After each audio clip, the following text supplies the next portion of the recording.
Hi, I'm Doug Klein, the President and Chief Leadership Advisor at Sirota Leadership Advisory, where we help senior leaders overcome the intangible obstacles to business success by building and maintaining highly effective cultures and executive teams. Welcome to our Spring Leadership Advisory webinar on values misalignments in the C-suite and what's to be done about them. The concept of organizational misalignments is an old problem. Leaders have been saying one thing but believing and acting another way since organizations emerged. This problem only gets exacerbated when it involves the moral compass by which others in the company determine the appropriateness of their own behavior. As you can see from this very apropos Wizard of Id comic strip, please take a moment and review.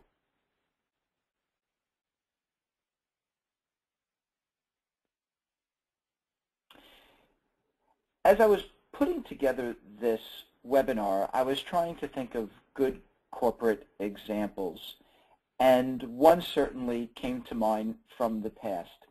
Did you know in 2002, when Enron was having its difficulties, its shares were valued at 60 cents? At about the same time, we were seeking a copy of their code of ethics and had a look on eBay. When we looked on eBay, we found that while their shares were trading at 60 cents, the copy of their code of ethics was, in fact, trading 33 times as much at $20, which, upon reminding myself of this, I realized that Enron, of course, is an excellent example of what we're talking about here and probably will serve as a good history lesson for all of us. Enron began as a highly regarded, let's say, energy company. It was voted most innovative by Fortune 6 years in a row and had stated values much in the same vein as many other companies that made sense for the business, were appropriate, no harm, no foul. When the markets cooled in the early part of 2001, so did Enron's stock. This led to the inevitable margin calls, which led them to inevitable actions, very aggressive actions on their part to try to keep the marketplace perceiving their stock as having a high value. This activity really began their death spiral because as they began to engage in those aggressive acts, it brought to light years of deceptive and illegal practices. What this ultimately ended up highlighting in the Enron's case was their failure to reward and advance their values. What they did reward and advance were the traditions and practices that were getting them into trouble. The Enron story is an excellent example of failed leadership. Sure, their business strategy was suspect. They had these offshore partnerships that they were using to hide failing assets. But when you really get to the heart of it, it was their failures of moral leadership that really killed them.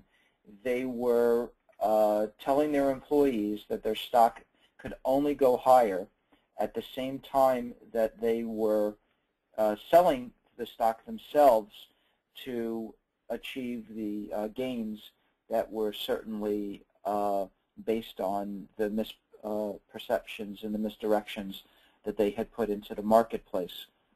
The Enron story is about the culture belying their values. Sure, leadership values based on massive growth and entrepreneurism is not new. It's not even a crime. In fact, it can be a desirable set of outcomes. The issue, of course, came when their culture lacked any of the counterbalancing forces that would mitigate the predictable consequences associated with such goals, massive growth, entrepreneurism. This is famously represented in some actions that their board took. They famously suspended their code of ethics when the board realized that those offshore partnerships were in fact of questionable intent, they lacked integrity, They weren't transparent. And so rather than change their business practices, they changed their code of ethics and suspended them. This debacle was a main driver of the Sarbanes-Oxley regulations, which, understandably many saw as putting lipstick on the pig. The regulations were needed, most agreed, but most also agree that those regulations can never, will never replace strong moral leadership at the top. Enron isn't alone in this, unfortunately. There are many other examples that one can pick from. All of these companies had cash or strategy problems of a sort, but at the root of their problems was certainly cultures that had drifted far from the company's stated values and brought to light failures of leadership. Even the News Corp example, which is based in illegal hacking, not issues of liquidity, the New York Times reports that it's a culture of tolerated and encouraged illegality plus hubris that is really at the root. And in fact, their largest investors you can find in the newspaper publicly bemoaning their now perceived lax ethical culture. What often distinguishes best-in-class companies, right, the opposite of what we're talking about here, is their unwavering sense of purpose. And an excellent example of this is Parex Company. It's the first housing finance company in India. It was started in the late 70s after he had a mythic career in finance. Before that, when he started this company, his sense of purpose was trying to provide middle and lower class Indians an opportunity for home ownership, and really felt strongly about that as a mission for the work. When you begin to think about HDFC and other best-in-class companies and try to understand really what the secret to their success is, it's not a mystery. It's not even a mystery to them. You just have to ask them. And what they will tell you, it's their development of that clear business purpose and the values to support those business goals that drive all their decisions. For HDFC, it wasn't enough to simply say that integrity or excellence or responsibility or teamwork were their values. It was important to make sure that it was clear to all how those values influence the day-to-day choices and strategies, processes, procedures that the company uses. These examples that I have listed here, we didn't make them up. These are their examples. If excellence in customer service is a value, then those who are delinquent are to be aided as opposed to scared to meet their obligations, and they're famous for acting in ways consistent with this. In the end, in these companies, rather than the culture belying their values, the culture expresses their values. If you can let your eyes pass through the bullet points below, what you can see for HDFC is a theme. People are assets, not costs to be controlled. They view the marketplace not as an area for battle as much as the community in which they operate. The customers aren't money machines to be exploited like you would an ATM. Rather, they represent their raison d'etre, their reason for their being. And if anyone questions whether this is a good business strategy, more than 30 years later, you can see that they're still a highly acclaimed company, noted not only for its customer focus, but also for the way in which it does its business.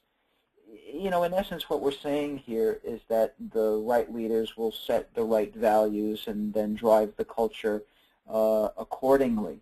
And in old news, GE and IBM still remain excellent examples of how values and culture combine to enable a strategy to execute. Now, it's not enough to just have strong values and a strong culture. It's important to have the right business strategy as well. But the right business strategy without strong values and culture won't lead to business success. Jack Welch's story is well known. He was responding to a bloated and inefficient bureaucracy when he came on board.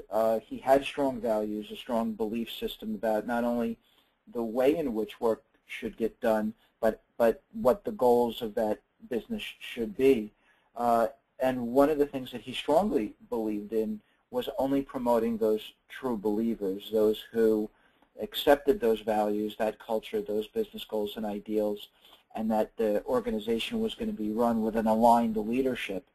And of course, the proof is in the pudding. They remain a very successful organization with Jack Welch's successor still in charge. The IBM stories, similar and different, more acute for sure. Lou Gerstner was brought in as the first outsider. He was responding to the need to save IBM. So one of the first things that he did, in addition to refocusing the strategy, was to refocus the culture so that the organization can begin to overcome those known intangible obstacles to success. I mentioned some of them here: insular environment and sacred cows. But he recognized that just coming up with a business strategy alone would have been a necessary but insufficient set of actions to take in order to save the company. Both of these and others who are values-driven leaders, who are values-focused, that doesn't mean they're soft on people, that they're soft leaders in some way. In fact, as we all know, IBM and Lou Gerstner had to lay off 100,000 plus employees in order to keep IBM as IBM. And everyone knows the GE stories about cutting businesses and individuals who are underperforming, and they do that without apology, as they should. And again, the proof is in the pudding for both of these companies. What are we saying so far? What we're saying is the culture must align with the values, or there are going to be problems. What we've highlighted already is that companies have these core values. It's very few that don't. At least they have enduring management principles that state what the institution would stand for. What we've also seen in both positive and negative examples is that some companies have conflict between what their stated values are and the way they're ultimately doing their work. That leads to problems, an understatement, of course, but that the real action to then take is around alignment.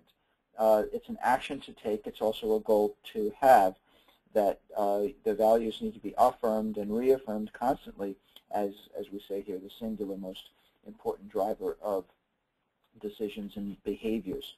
Now, what does misalignment look like? You kind of know it when you see it, perhaps, but one place it always shows up is in well-conducted organizational assessments. In this example, Real Data, it's a client with 284 units, let's just call them, and among the things that they were interested in their organizational assessment is to what extent their values were being carried out in practice. They had 5 values. We looked at the variability across their units in terms of the percentage of employees within those units that were saying, yes, in fact, they're carried out in practice. And there's always variability, but what clearly you would see here if you were prioritizing for this organization is that they do operate ethically with integrity. Some units need to be focused on, but the real issue is that, for example, while customer service is a goal, there's wide variability in perceptions that that's being, in fact, delivered upon. And if you scratch the surface a little bit further, what you find out is they say that quality and service matter, except when you're on the factory floor, what you really learn is that they want to get the products out the door. When we brought this to the executive team, they were bothered by it for sure, but ultimately their old behaviors creeped in, and they began to ask questions like, so what? Well, we were prepared, and what we began to show them with their data, taking their assessment data and linking it to key business outcomes, we showed them that there's a business impact for values that are failed to be carried out in practice. With the values failing to be carried out in practice, the culture was left to form in an unplanned manner, which was costing them, right? Costing them satisfaction on the customer side, costing them sales, costing them ultimately operating income. And so we were able to show that with the lack of strong adherence to their values, certain cultural manifestations around openness, innovation, favoritism, et cetera, began to just kind of waver. They were very important, and it was really costing them money. That got them to pay attention. So one of the things that we thought would be good to do on this call was to follow the journey of one company. And so we thought to find an example, a recent example, of a company that was seeking to align their values. This company was in the service sector, media. It had a new CEO. She had a number of goals. You can see them listed here below, culminating in the development of a new set of values, not throwing out everything, but a new set of values to drive behavior. There was also a new HR team that was clearly and obviously asked to support the efforts and guide the leaders. What's compelling about this example is that it's not so bizarre. This is something that happens frequently, and so I think serves as a good example of how this work might progress. As we began to meet with them, we determined that step one was clearly and unsurprisingly aligning the values throughout management. We needed to create the set of enduring values that would help support the strategy. We needed the values to enable the strategy. We needed the behaviors to enable the values, and then we needed training and orientation to enlist in order the management level, starting with the executive team. So as we began to think about the effort had to have some characteristics. It needed to reestablish the values. It needed to provide one-on-one support for leaders who were going to have difficulty with the shift.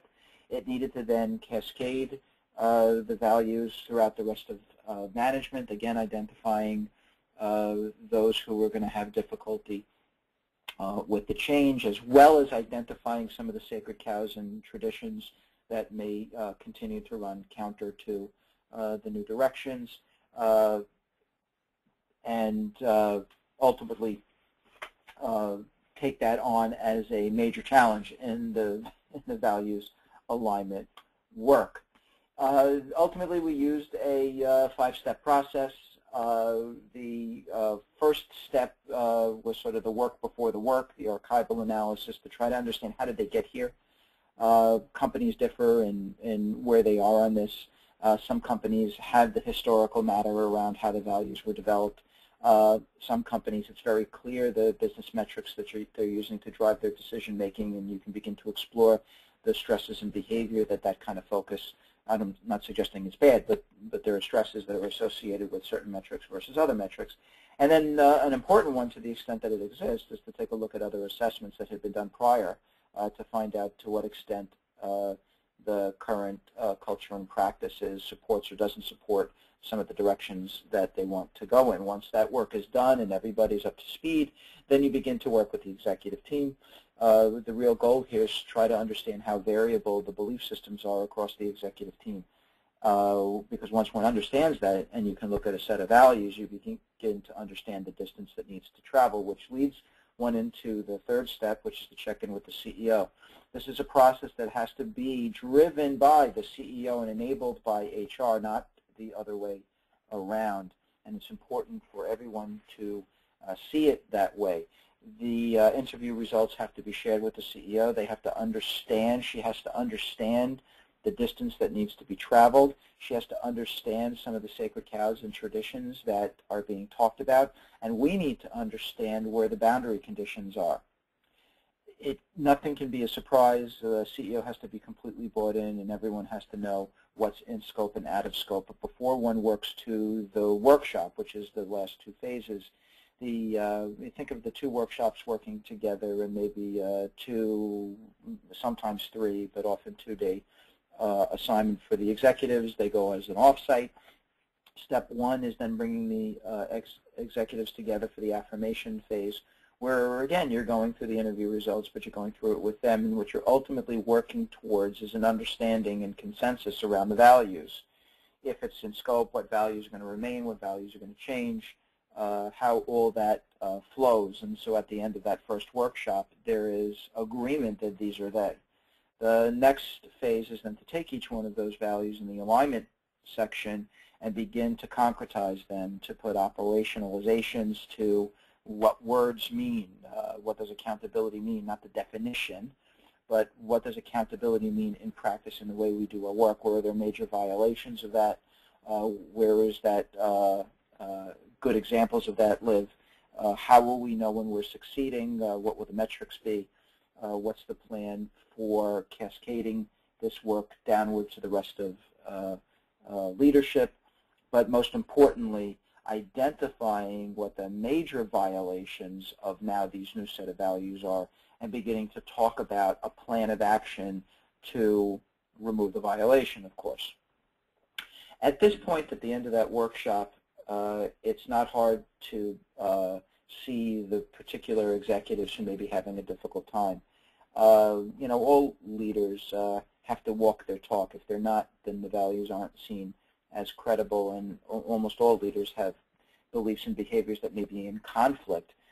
They may not be battling per se, but certainly may be in conflict. Some are motivated to change, or at least to understand, and some simply are not. And so we would begin to use a time-tested process, a rigorous process, to help move the leaders along. It has a number of elements to it, providing a mirror of feedback, questioning in an appropriate way their strongly held convictions and why they perceive them as in conflict with these new sets of values, and trying to seek avenues for compromise to make sure that they and their business unit can support the company in a way that the company wants to be supported. If step one was the values alignment piece, then clearly step two is the culture change piece. We've identified where the major violations are, and now we have to begin to change the culture. And how does one do that? And so the goal was to, to identify a process that would create these new behaviors and beliefs day to day, their words making it stick. And so in order to succeed at this, the process was designed to be rigorous so that the executive team would have confidence that if they did this, it would work. That it would create momentum within the team, that they would be motivated to work towards this. And then last, and sometimes sort of left to flop in the wind, is that it was going to be a guided process. It wasn't just going to be a simple another program management change, but it was more than just changing the work. It was changing the culture around the work, and that needed to be guided. The effort, therefore, was going to be based on our culture change model. It has three components to it. It's not simple-minded, but hopefully it's simple. The first is identifying what the causative factors are here. What are the precipitates to change? Now, in this example, we're talking about misalignments. There are others, of course. Once the actions are identified, the areas of actions are identified, and that's steeped in data, then we move into the change phase. Changing culture requires the nexus of the leadership's will and leadership's skill. And these change targets not only have to be identified, but then the process has to be put in place so that the change can actually occur. All that occurs in the middle section. And then once the change occurs, sometimes that's certainly necessary but insufficient if it doesn't then begin to get reinforced in the culture. The sustaining of culture change requires trust and belief on the part of the organization that if they have to change the contingencies by which things are done in order to reinforce that change. And so, as I said, we've just focused on one aspect of this, the misalignment component, but there's a lot more. The impetus for change, the need for change, the need for culture change can come from a number of different sources, not just misalignments, but employee frustrations, poor leader behavior, a set of values or culture that doesn't support the performance goals of the organization. It's resulting in execution issues or poor quality or what have you. It can even be external disruptions, as we've all experienced over the last few years in terms of market or economic concerns. And often it's more than one. The targets of change, there are a number of traditional targets of change for change efforts, and there are also a number of systematic processes that the organization can take advantage of to reward and reinforce the change efforts. A lot more can be said about this culture change and how it occurs. If you're interested, I would encourage you to sign up for our upcoming webinars. This webinar was focused on values and values alignment. The next webinar in the middle of September is focused, in fact, on that change management aspect. And the final one, final webinar in early December, brings the focus back to the C-suite itself and begins to look at its own effectiveness, and often a key disenabler, which is the poison that can occur in the C-suite when conflicts are left to fester, and how does one go about addressing those within the C-suite. If you're interested, I would encourage you to please reach out to Liz and sign up. We'd love to have you. I want to thank you for listening to the webinar. You know, the Leadership Advisory is really focused on helping senior leaders overcome these intangible obstacles that we've been talking about to business success by focusing on culture, by focusing on the executive team. And so if you have questions about any of this, I would certainly encourage you to reach out to me. I'm happy to talk and correspond on this. Thank you very much for your time.